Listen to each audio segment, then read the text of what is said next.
سامعین کرام، السلام علیکم ورحمۃ اللہ وبرکاتہ۔ گزشتہ جمعۃ المبارک میں ہم نے سماعت کیا تھا ادھار قرض کے بارے میں، کچھ شرعی احکامات ہم نے سماعت کیے تھے۔ آج اسی گفتگو کو آگے لے کر چلتے ہیں۔ نبی اکرم نور مجسم صلی اللہ تعالی علیہ وآلہ وسلم نے ارشاد فرمایا کہ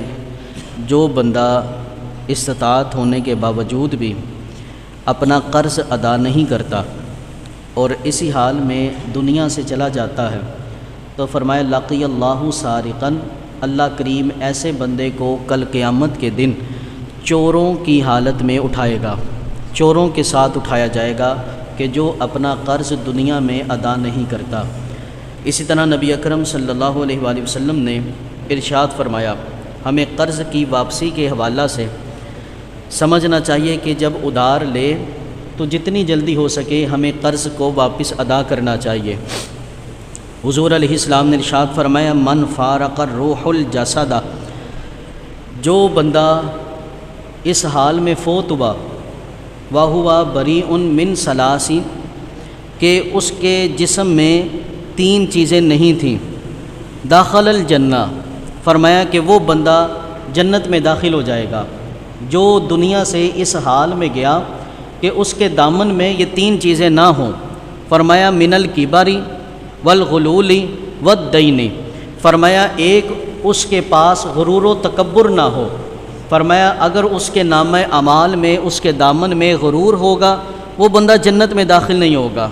اگر اس کے دامن میں حسد ہوگا، کینہ ہوگا، فرمایا وہ بندہ بھی جنت میں داخل نہیں ہوگا۔ اور فرمایا اسی طرح جو بندہ دنیا سے اس حال میں گیا کہ اس کے سر پہ قرض تھا، فرمایا وہ بندہ بھی جنت میں داخل نہیں ہوگا۔ تو ہمیں سوچنا چاہیے، سمجھنا چاہیے کہ کسی وقت بھی موت کا پروانہ آ سکتا ہے، موت کا وقت ہمیں علم نہیں، اس وقت کے آنے سے پہلے ہمیں کوشش کرنی چاہیے۔ اگر ہم کوشش کریں گے، پوری نیت کریں گے کہ ہم نے جس سے پیسے لیے، قرض لیا، وہ قرض واپس کرنا ہے، تو پچھلے جمعے بھی میں نے یہ حدیث پڑھی تھی کہ اللہ کریم اس کے قرض کو ادا کروا دیتا ہے۔ اسی طرح نبی اکرم صلی اللہ علیہ وآلہ وسلم نے ارشاد فرمایا، والذی نفسی بیدہ، اس ذات کی قسم جس کے قبضہ قدرت میں میری جان ہے، اس خدا کی قسم۔ ہم دنیا میں دیکھتے ہیں بہت سارے لوگوں کے پیسے اپنے نیچے دبا رکھے ہوئے ہیں، ہر سال حج پہ حج کرتے ہیں، قربانیوں پہ قربانیاں کر رہے ہوتے ہیں، سخاوتوں پہ سخاوتیں کر رہے ہوتے ہیں، لیکن اس حدیث پاک سے ہمیں اندازہ لگانا چاہیے کہ حج کرنے سے زیادہ اہم کام لوگوں کے پیسے واپس کرنا ہے، کہ یہ سجدے، یہ حج، یہ چکر، یہ روزے، یہ کسی کھاتے میں نہیں آئیں گے اگر ہم نے لوگوں کا قرض ادا نہ کیا۔ نبی اکرم صلی اللہ علیہ وسلم نے فرمایا، جس کے قبضہ قدرت میں میری جان ہے، اس خدا کی قسم، لو ان رجلا قتل فی سبیل اللہ، فرمایا اگر کوئی بندہ اللہ کی راہ میں شہید ہو جائے، اللہ کی راہ میں شہید ہو گیا، ثم احیی، اللہ اس کو پھر زندگی دے، فرمایا پھر وہ ثم قتل، پھر وہ اللہ کی راہ میں شہید ہو جائے، ثم احیی، اللہ پھر اس کو زندگی عطا فرمائے، ثم قتل، پھر وہ شہید ہو جائے، فعلیہ دین ما دخل الجنہ، فرمایا اگر اس کے سر پہ قرض ہے تو فرمایا وہ اس وقت تک جنت میں داخل نہیں ہوگا جب تک اس کا قرض احسن طریقے سے ادا نہ کر دیا جائے، اس کا قرض ادا نہ کر دیا جائے۔ آپ دیکھیں کہ جس کو ایک شہادت مل گئی نا، ایک شہادت مل گئی، ایک دفعہ جو شہید ہوا، اس کا یہ حال ہے کہ اللہ اس کے سارے گناہ معاف کر دیتا ہے۔ لیکن اس حدیث پاک میں قرض کو ادا کرنے کی اہمیت اس انداز میں بیان کی گئی کہ ایک بندہ جسے 3 دفعہ زندگی ملی، وہ تینوں دفعہ شہید ہو گیا، لیکن اس کی شہادت اس کام نہ آئی کہ وہ قرض کو معاف کروا دیں۔ تو یارو ہمارے سجدے، ہماری نمازیں، یہ عبادتیں شہادت کے سامنے وہ مقام و مرتبہ نہیں رکھتی۔ جب شہید کے لیے قرض کا یہ اہتمام ہے تو پھر ہمیں سوچنا چاہیے کہ ہمیں کیسے معافی ہو سکتی ہے۔ دنیا میں جو قرض ہم نے لیا وہ ہمیں چاہیے کہ وقت پر ادا کرنا چاہیے، جتنی جلدی ہو سکے ہمیں ادا کرنا چاہیے۔ اور ہمارے پاکستان میں یہ بھی بڑا مسئلہ ہے، جس نے پیسے قرضے پہ لینے ہوتے ہیں نا، وہ پہلے اپنے گھر کی ساری الجھنیں اور ساری پریشانیاں دوسرے بندے کو سناتا ہے۔ یار میرے بچیاں دا اے حال ہے، میرے گھر دے اے حالات نے، میری بیوی ہے، میرے بچے ہیں، میرے ماں باپ ہیں، سارے حالات سنا کر ہم لوگوں سے قرضہ لیتے ہیں، لیکن اب بہت سارے ایسے لوگ ایسے بھی ہیں، الا ماشاءاللہ کچھ اچھے بھی ہیں، لیکن بہت سارے ہمارے جو کلچر چل رہا ہے، قرضہ لینے کے بعد جب واپس کرنے کی بات آتی ہے، اب جس نے پیسے واپس لینے ہوتے ہیں نا، وہ اپنے پیسے مانگنے کے لیے اپنی ساری پریشانیاں سناتا ہے۔ پہلے ادھار لینے والا وہ ساری پریشانیاں سناتا ہے، پھر اپنے پیسے واپس لینے والا وہ ساری پریشانیاں سناتا ہے، یار تیری مہربانی میرے پیسے واپس کر دے۔ نبی اکرم نور مجسم صلی اللہ علیہ وآلہ وسلم نے ارشاد فرمایا تم میں سب سے بہترین وہ شخص ہے جو کسی سے قرض لے تو احسن طریقے سے اس کو واپس کرے، اچھے طریقے کے ساتھ قرض کو واپس کرے۔ ایک صحابی رسول صلی اللہ علیہ وآلہ وسلم کہتے ہیں نبی کریم علیہ السلام نے مجھ سے کچھ درہم و دینار قرض لیے، ادھار لیے۔ یہ یاد رکھیں، آج کل نا نیگیٹو پوائنٹ بڑے ذہن میں آتے ہیں، کسی کے ذہن میں یہ بات آ جائے کہ بھائی حضور علیہ السلام ہمیں معاذ اللہ کیا دیں گے کہ وہ خود تو قرض لے کر زندگی بسر کرتے تھے۔ یاد رکھیں نبی کریم علیہ السلام، اللہ نے آپ کو جو خزانے عطا فرمائے ہیں کہ آقا کریم علیہ السلام کو اللہ نے ارشاد فرمایا، اے میرے محبوب اگر آپ چاہتے ہیں تو آپ کے دائیں بھی آپ کے بائیں بھی سونے کے پہاڑ ہوں، جب آپ چلیں تو وہ آپ کے ساتھ ہی چلیں۔ اگر آپ یہ چاہتے ہیں تو اللہ آپ کو یہ شاہانہ زندگی عطا فرماتا ہے۔ اللہ کریم کے محبوب صلی اللہ علیہ وسلم نے کہا، یا اللہ مجھے سونے کے پہاڑوں کے درمیان پروٹوکول والی زندگی نہیں چاہیے، مجھے تو بس تیری بارگاہ میں عاجز اور انکساری والی زندگی چاہیے، میں تو بس عاجزی اور انکساری کے ساتھ رہنا چاہتا ہوں۔ اگر حضور کے خزانوں کی بات کی جائے، احد کے شہداء کا جب حضور علیہ السلام نے جنازہ پڑھایا، جنازہ پڑھا کر حضور متوجہ ہوئے صحابہ کی طرف، نبی کریم علیہ السلام نے ارشاد فرمایا صحابہ میں تمہارا امام ہوں، پیش رو ہوں، یہاں بھی تمہارے آگے ہوں، قیامت کے دن بھی تمہارے آگے کھڑا ہوں گا۔ فرمایا میں تمہارا رہنما ہوں، تمہاری رہنمائی کرتا ہوں۔ فرمایا صحابہ میں اس مصلی پر کھڑے ہو کر، یہ میدان احد میں کھڑے ہو کر میں اپنے حوض کوثر کو دیکھ رہا ہوں، میں حوض کوثر کو دیکھ رہا ہوں۔ فرمایا صحابہ اللہ کریم نے مجھے دنیا اور آسمان کے خزانوں کی کنجیاں عطا فرما دی ہیں۔ حضور علیہ السلام خزانہ بڑا ہے، لیکن آقا کریم علیہ السلام قرض کیوں لیتے؟ اگر حضور قرض نہ لیتے تو آج غریب امت کو قرض کون دیتا؟ اگر حضور قرض نہ لیتے تو پھر قرض کی ادائیگی کا طریقہ کون بتاتا؟ اب صحابی رسول صلی اللہ علیہ وسلم کہتے ہیں حضور علیہ السلام جب وقت پورا ہوا، آقا کریم علیہ السلام نے مجھے بلایا، ارشاد فرمایا وہ میں نے تم سے پیسے لیے تھے نا؟ یا رسول اللہ لیے تھے۔ میرے آقا کریم علیہ السلام نے فرمایا یہ پیسے واپس لے لو۔ جب پیسے واپس دیے تو حضور علیہ السلام عرض کرنے لگے، بارک اللہ فی اہلک و مالک، اے اللہ اس صحابی کے مال میں بھی برکت عطا فرما، اس کے اہل خانہ میں بھی برکت عطا فرما، اس کے اہل خانہ میں بھی۔ پھر آقا کریم علیہ السلام نے ارشاد فرمایا قرض کا بدلہ یہ ہے کہ جس سے قرض لیا جائے اس کا شکریہ ادا کیا جائے، قرض احسن طریقے سے ادا کرو، احسن طریقے سے۔ فرمایا جس کا قرض دینا ہے قرض دو اور اس کا شکریہ ادا کرو، اور فرمایا قرض کا بہترین بدلہ یہ ہے کہ قرض کو ادا کیا جائے، نہ کہ لوگوں کے پیسے اپنے نیچے دبا لیا جائے۔ اسی طرح نبی اکرم صلی اللہ علیہ وآلہ وسلم جب آپ مدینہ المنورہ تشریف لائے، ہمارے ہاں یہ بھی ایک بڑا مسئلہ مشہور کیا جاتا ہے کہ بھئی جس کے سر پہ قرضہ ہے اس کا جنازہ نہیں ہوگا۔ یہ ایسی بات نہیں ہے، یہ حقیقت ہے کہ نبی پاک صلی اللہ علیہ وآلہ وسلم مقروض کا جنازہ نہیں پڑھاتے تھے۔ اس کی وجہ کیا تھی کہ نبی پاک صلی اللہ علیہ وسلم جب مدینہ المنورہ تشریف لائے، مدینہ کے لوگوں کا یہ کلچر تھا، وہ چھوٹی چھوٹی باتوں پہ چھوٹی چھوٹی چیزوں کے لیے قرضے مانگا کرتے تھے، ادھار مانگ لیا کرتے اور پھر واپسی کا کوئی صورت نہیں ہوتی۔ یہ ادھار کا کلچر مدینے میں چلتا تھا۔ نبی پاک صلی اللہ علیہ وسلم نے لوگوں کو قرض سے دور کرنے کے لیے کہ لوگ بیجا قرض نہ مانگے، اور اگر قرض مانگ لیں تو اس کو وقتی طور پہ ادا بھی کریں، یہ تعلیم دینے کے لیے نبی پاک صلی اللہ علیہ وسلم نے یہ اقدام کیا کہ اگر کوئی مقروض ہوتا تو حضور اس کا جنازہ نہیں پڑھاتے تھے، لیکن دوسروں کو پڑھنے کی تلقین کیا کرتے تھے۔ جیسا کہ نبی پاک صلی اللہ علیہ وسلم کی بارگاہ میں جنازہ لایا گیا، آقا کریم علیہ السلام نے ارشاد فرمایا اس کے سر پہ کوئی قرضہ تو نہیں؟ صحابہ کہنے لگے یا رسول اللہ قرض ہے۔ آقا کریم علیہ السلام نے ارشاد فرمایا کیا اس کے پاس کوئی مال و دولت ہے، اس کی کوئی وراثت ہے کہ اس کو بیچ کے اس کے قرضے ادا کر دیے جائیں؟ صحابہ کہنے لگے یا رسول اللہ اس کے پاس کوئی جائیداد ایسی نہیں کہ جسے بیچ کے اس کا قرض ادا کیا جائے۔ تو سرکار دو عالم صلی اللہ علیہ وسلم نے فرمایا پھر ایسا کرو اس کی نماز جنازہ تم پڑھو، میں اس کی نماز جنازہ نہیں پڑھوں گا۔ پتہ چلا مقروض کی نماز جنازہ پڑھی بھی جائے گی، پڑھائی بھی جائے گی۔ سرکار دو عالم صلی اللہ علیہ وسلم لوگوں کو یہ بتانے کے لیے کہ قرض کی اہمیت کیا ہے، اس لیے سرکار فرمایا کرتے میں اس کا جنازہ نہیں پڑھاؤں گا۔ حضرت ابو قتادہ آگے بڑھے، صحابی رسول صلی اللہ علیہ وآلہ وسلم عرض کرنے لگے یا رسول اللہ صلی اللہ علیہ وآلہ وسلم اس کے ذمے جتنا بھی قرضہ ہے نا وہ سارا میں ادا کر دوں گا، آپ اس کا نماز جنازہ پڑھائیں۔ میرے محبوب صلی اللہ علیہ وسلم نے نماز جنازہ پڑھائی اور پھر ارشاد فرمایا صحابہ جو دنیا میں کسی کے لیے آسانی کرتا ہے اللہ کل قیامت کے دن اس بندے کے لیے بھی آسانی کرے گا،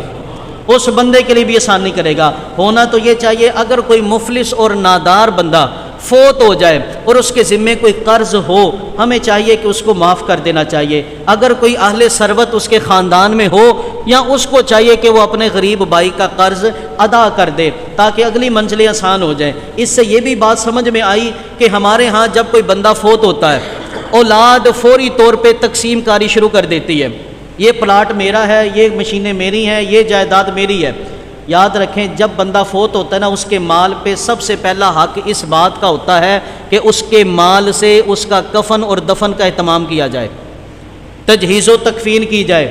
اگر کوئی بیٹا کوئی بیٹی کوئی اہل ثروت خاندان میں سے کرنا چاہے تو کر سکتا ہے، یہ اچھا طریقہ ہے۔ اگر کوئی بھی نہیں ہے تو فوت ہونے والے کے پیسوں سے اس کا کفن اور اس کے دفن کا اہتمام کیا جائے گا۔ ہاں اگر بیوی کا وصال ہو جائے، بیوی کے وصال پر شوہر پر حق ہے کہ شوہر اس کے تجہیز و تکفین کا اہتمام کرے، اس کے اہتمام کرے کیونکہ اس کے نان و نفقہ میں تھی یہ عورت۔ اسی طرح جب تجہیز و تکفین کے بعد پھر سب سے پہلے اس بات کو دیکھا جائے گا کہ اس فوت ہونے والے کے ذمے اگر کوئی قرض ہے تو اس کے ورثے میں سے، اس کی وراثت میں سے، اس کے ترکے میں سے سب سے پہلے قرض ادا کیا جائے گا۔ سب سے پہلے قرض، ہمارے ہاں بہت سارے لوگ اس طرف توجہ نہیں کرتے۔ یاد رکھے فوت شدگان کا سب سے پہلے قرض ادا کریں، ان کی قرض ادا کرنے کے بعد پھر وصیت اور پھر اس جانب دیکھیں کہ اس وراثت کو کیسے تقسیم کیا جائے گا۔ اسی طرح اگر کسی بندے کو قرض دیا اور وہ بندہ اب مفلس ہو گیا، تنگ دست ہو گیا، اتنا غریب ہو گیا کہ شرعی فقیر بن گیا، یعنی ہم نے کسی بندے کو قرضہ دیا، اس کو کاروبار میں اتنا لاس ہو گیا، نقصان ہو گیا کہ اب وہ قرض ادا نہیں کر سکتا، ہمارا قرض کیا ادا کرے بلکہ وہ خود محتاج ہو گیا ہے، اپنی ضروریات زندگی بھی اس کی پوری نہیں ہو رہی۔ ایسے بندے کے لیے اگر قرض دینے والا اس نے زکوٰۃ بھی دینی ہے، اس کا سال بھی پورا ہونے والا ہے،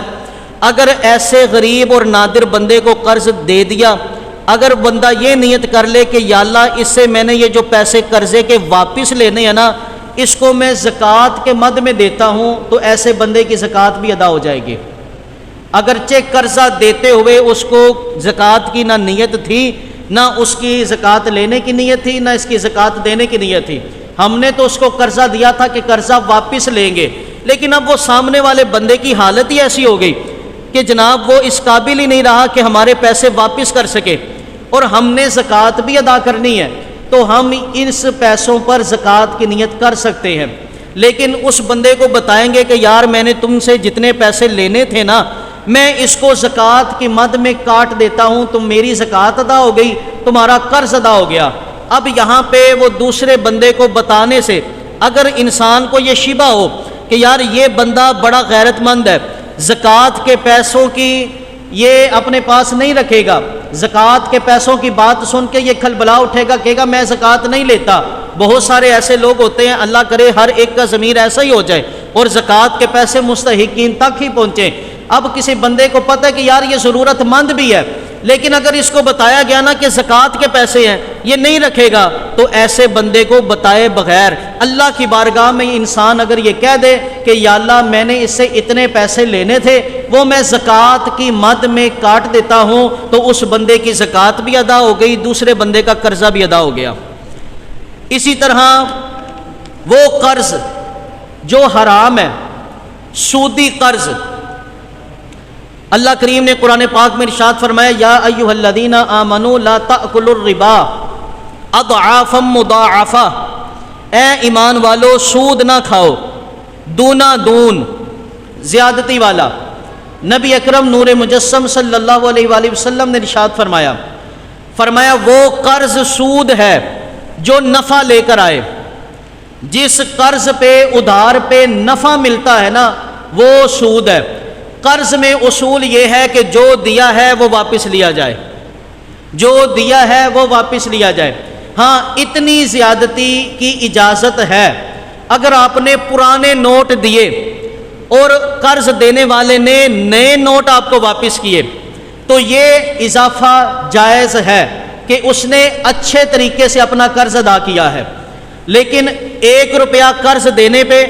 2 روپے واپس لینا یہ سود کے زمرے میں آتا ہے کہ وہ قرض جو نفع لے کر آئے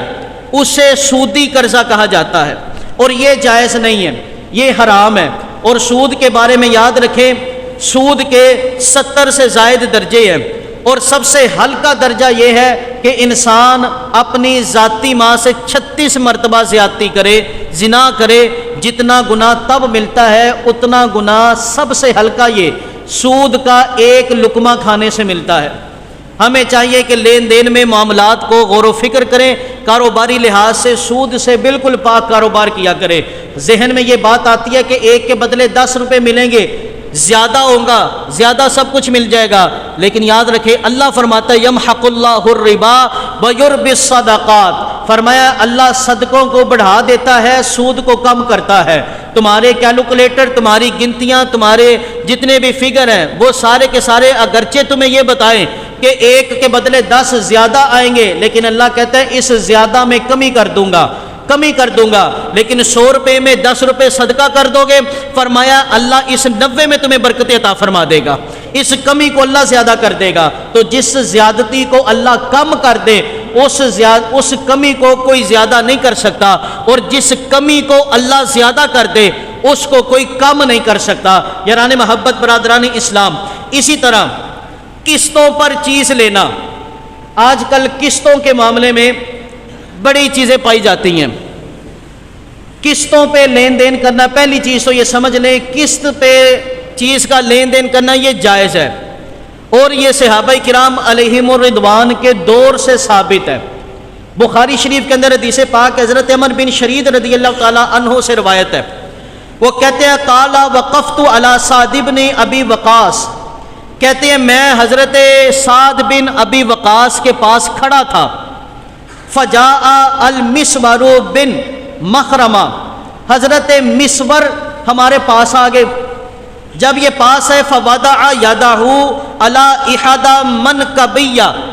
ہم ان کے کندھوں میں، سعد بن ابی وقاص کے ایک کندھے پر حضرت مسور نے اپنا ہاتھ رکھا۔ ابھی یہ سلام دعا ہو رہی تھی کہ اذ جاء ابو الرافع مولا النبی صلی اللہ علیہ وسلم، نبی پاک صلی اللہ علیہ وسلم کے خادم، حضور کے غلام حضرت ابو الرافع آپ بھی وہاں تشریف لے آئے۔ حضرت ابو الرافع کہنے لگے اے سعد بن ابی وقاص، آپ کے گھر کے ارد گرد میرے 2 مکان ہیں، میں وہ 2 مکان جو ہے نا بیچنا چاہتا ہوں، یہ 2 مکان بیچنا چاہتا ہوں۔ یاد رکھیں یہ ایک الگ موضوع ہے، اس پہ بھی انشاءاللہ کبھی گفتگو کریں گے کہ جب بھی جگہ سیل کی جائے گی، بیچی جائے گی، سب سے پہلا حق پڑوسیوں کا ہوتا ہے۔ حضرت سعد بن ابی وقاص رضی اللہ تعالی عنہ کہنے لگے آپ کے گھر کے ساتھ میرے 2 مکان ہیں، میں چاہتا ہوں کہ یہ دونوں مکان آپ مجھ سے خرید لیں، کیونکہ آپ پڑوسی ہیں، آپ کا پہلا حق ہے۔ حضرت سعد بن ابی وقاص رضی اللہ تعالیٰ عنہ کہتے ہیں کہ یار میرے پاس یہ گنجائش نہیں کہ میں تیرے دونوں مکان خرید سکوں۔ تو اتنے میں حضرت مسور بولے، کہنے لگے کہ اے سعد بن ابی وقاص، آپ کو یہ مکان خریدنے ہی پڑیں گے کیونکہ آپ پڑوسی ہیں،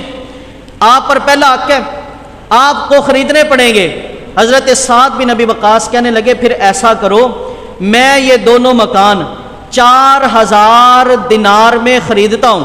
لیکن میں اکٹھی قیمت نہیں دے سکتا، میں تمہیں منجمتن، میں تمہیں قسط کے اعتبار سے یہ قیمت ادا کروں گا، اکٹھی قیمت نہیں دے سکتا، ماہانہ سالانہ قسط کے طور پہ تمہیں پیسے واپس لوٹاؤں گا۔ انہوں نے کہا جی ٹھیک ہے، میں تمہیں یہ مکان بیچتا ہوں۔ تو قسط کا لین دین یہ صحابہ سے ثابت ہے۔ حضرت اماں عائشہ صدیقہ رضی اللہ تعالی عنہا، یہ بھی بخاری شریف میں حدیث پاک ہے، حضرت اماں عائشہ صدیقہ رضی اللہ تعالی عنہا کی ایک نا کنیز تھی، حضرت بریرہ رضی اللہ تعالی عنہا۔ حضرت بریرہ یہ وہ خاتون ہے یار، اسلام کے بہت سارے مسائل حضرت بریرہ سے روایت ہے، کیونکہ حضرت بریرہ حضرت عائشہ کے ساتھ رہتی تھی اور ام المومنین کی صحبت سنگت میں اکثر احادیث سنا کرتی تھی اور نبی پاک صلی اللہ علیہ وسلم کے گھر کے کلچر کو دیکھا کرتی تھی اور پھر اس کو روایت کیا کرتی تھی۔ ایک دفعہ نا نبی کریم علیہ الصلوۃ والسلام گھر میں تشریف لائے، آقا کریم علیہ الصلوۃ والسلام کے سامنے دسترخوان بچھایا گیا۔ جب دسترخوان بچھایا گیا نا، حضور نے گھر کے چولہے پر نا ہنڈیا میں گوشت ابلتا ہوا دیکھا تھا۔ جب سامنے دسترخوان آیا نا تو دسترخوان پہ روٹی اور کوئی اور سالن اماں عائشہ صدیقہ نے رکھ دیا۔ نبی پاک صلی اللہ علیہ وسلم نے فرمایا عائشہ کیا میں نے ہنڈیا میں گوشت ابلتے نہیں دیکھا کہ ہنڈیا میں گوشت پک رہا تھا، میرے دسترخوان پہ گوشت نہیں آیا؟ حضرت اماں عائشہ صدیقہ رضی اللہ تعالی عنہا کہنے لگی یا رسول اللہ وہ ہمارا نہیں ہے، وہ حضرت بریرہ کو کسی نے صدقہ دیا تھا، وہ اپنا گوشت یعنی صدقے کا گوشت پکا رہی ہیں۔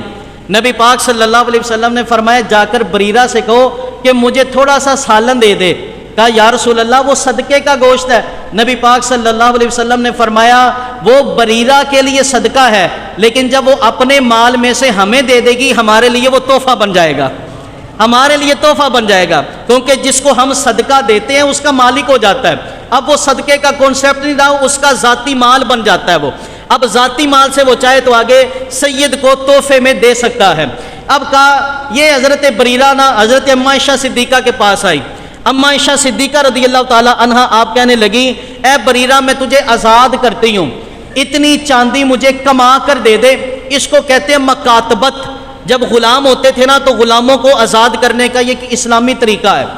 اگر تو اتنی چاندی مجھے کما کر دے دے گی تو میں تجھے آزاد کر دوں گی۔ اب حضرت بریرہ کہنے لگی اے اماں عائشہ صدیقہ رضی اللہ تعالی عنہا میں اتنا مال یک مشت کما کر آپ کو نہیں دے سکتی۔ نبی پاک صلی اللہ علیہ وسلم کی زوجہ ام المومنین سیدہ عائشہ کہنے لگی پھر ایسا کرو سالانہ 5 سالوں میں یہ رقم مجھے ادا کر دینا،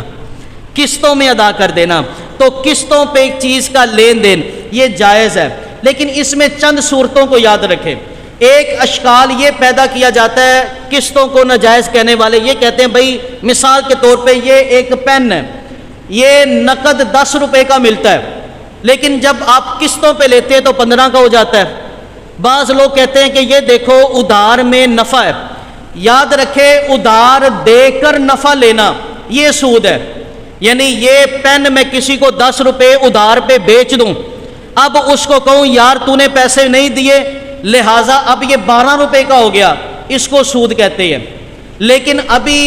چیز بیچی نہیں، ابھی ادھار ہوا ہی نہیں، ادھار پہ پھر نفع کیسا؟ اللہ نے یہ چیز حلال رکھی ہے، ادھار پہ نفع حرام ہے، لیکن کاروبار میں نفع کی اجازت ہے۔ ایک چیز جو میری ہے میں چاہوں تو ایک بندے کو 10 کی بیچ دوں، دوسرے کو 15 کی بیچ دوں۔ کاروبار میں اللہ نے نفع کو حلال رکھا ہوا ہے، اگر میں چاہوں تو نقد 10 کی بیچوں، اگر میں چاہوں تو اس کو ادھار پہ 15 کی بیچ دوں، مجھے اجازت ہے اسلام کی طرف سے، کیونکہ یہ میری چیز ہے، ادھار کی چیز نہیں ہے۔ تو اس لیے قسطوں پہ جو لین دین کے اعتبار سے قیمت میں کمی زیادتی ہوتی ہے یہ بالکل جائز ہے۔ اب اس میں جو ناجائز شرائط پائی جاتی ہیں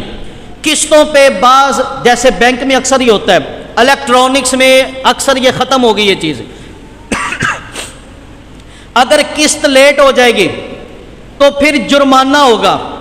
یہ شرط بالکل سود میں آتی ہے، مالی جرمانہ حرام ہے۔ قسطوں کا ایسا لین دین کہ جس میں یہ طے کیا جائے کہ اگر قسط لیٹ ہو گئی تو جرمانہ ہوگا، یہ قسطوں پہ لین دین یہ جائز نہیں ہے۔ اسی طرح بینک میں گاڑی لیں، مکان لیں، کوئی بڑی چیز لیں کسی کمپنی سے قسطوں پہ، تو وہ یہ کہتے ہیں بھائی انشورنس کرواؤ۔ یاد رکھیں انشورنس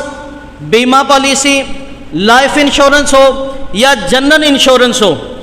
لائف انشورنس یہ سود ہے، جنرل انشورنس یہ جوا ہے، کیونکہ لائف انشورنس میں یہ ہوتا ہے جتنا پیسہ آپ نے دیا اضافے کی صورت میں واپس ملے گا۔ یہ یاد رکھے، بڑے لوگ نا یہ ذہنوں میں وسوسے ڈالتے ہیں۔ انشورنس والوں کے پاس جائے، وہ بھی آپ کو بڑی بڑی پلاننگ سنائیں گے۔ وہ کہیں گے بھائی ہم آپ کا پیسہ کاروبار میں لگاتے ہیں، بینک والے کہیں گے آپ سیونگ اکاؤنٹ میں رکھ دیں، بینک میں صرف کرنٹ اکاؤنٹ جائز ہے، اس کے علاوہ جتنے اکاؤنٹ ہیں سب میں سود پایا جاتا ہے۔ لوگ کہتے ہیں جی یہ سیونگ اکاؤنٹ میں رکھ دے، بینک کہتا ہے ہم آپ کے پیسے سے کاروبار کرتے ہیں یا آپ کے پیسے کو امانت رکھتے ہیں۔ یاد رکھے، میں ایک موٹی سی مثال دے کر آپ کو اس کے سود کو ظاہر کر دیتا ہوں۔ انشورنس ہو یا بیمہ پالیسی ہو یا جناب والا بینک میں سیونگ اکاؤنٹ ہو، اگر بالفرض جو انشورنس والی کمپنی ہے اگر اس میں آگ لگ جائے یا کسی بینک میں چوری ہو جائے،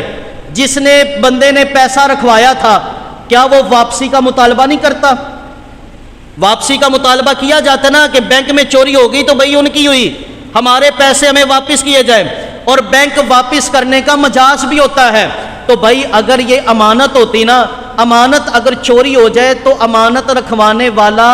ڈیمانڈ نہیں کر سکتا کہ میری امانت واپس کرو۔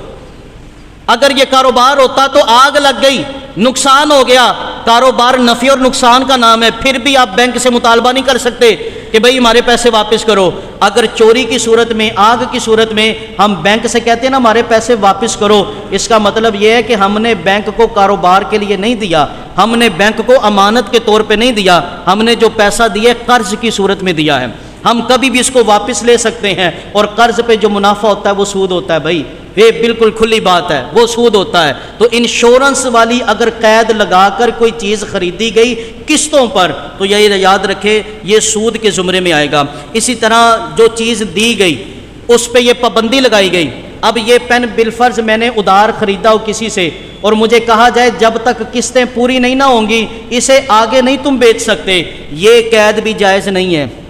کیونکہ ادھار چیز لینے میں میں اس کا مالک ہو گیا ہوں،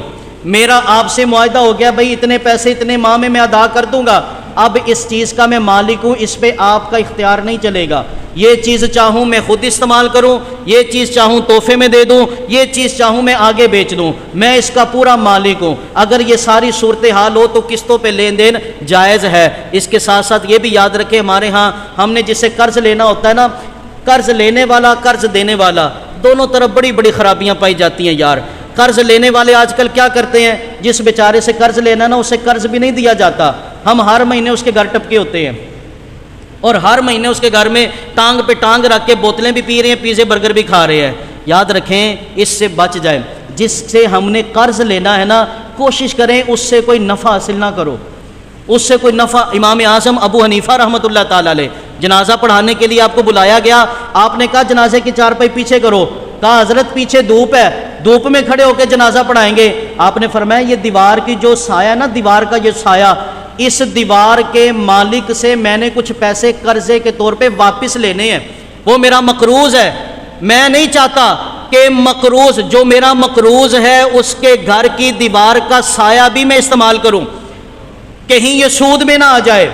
کہیں یہ سود میں نہ آ جائے۔ ہمارے امام اتنے متقی پرہیزگار اور ہمیں یہ تعلیم دیتے رہے، لیکن ہم نے جس سے پیسے لینے ہیں ہم جناب اس کو کہتے ہیں آج فلانے ہوٹل تو روٹی کھوا، آج یہ کر، نہ سیدھی راہ پہ چلے، جس سے قرض لینا ہے اس سے اتنے ہی پیسے واپس لیں جتنے ہم نے ان کو دیے ہیں۔ اللہ ہم سب کو عمل کی توفیق عطا فرمائے۔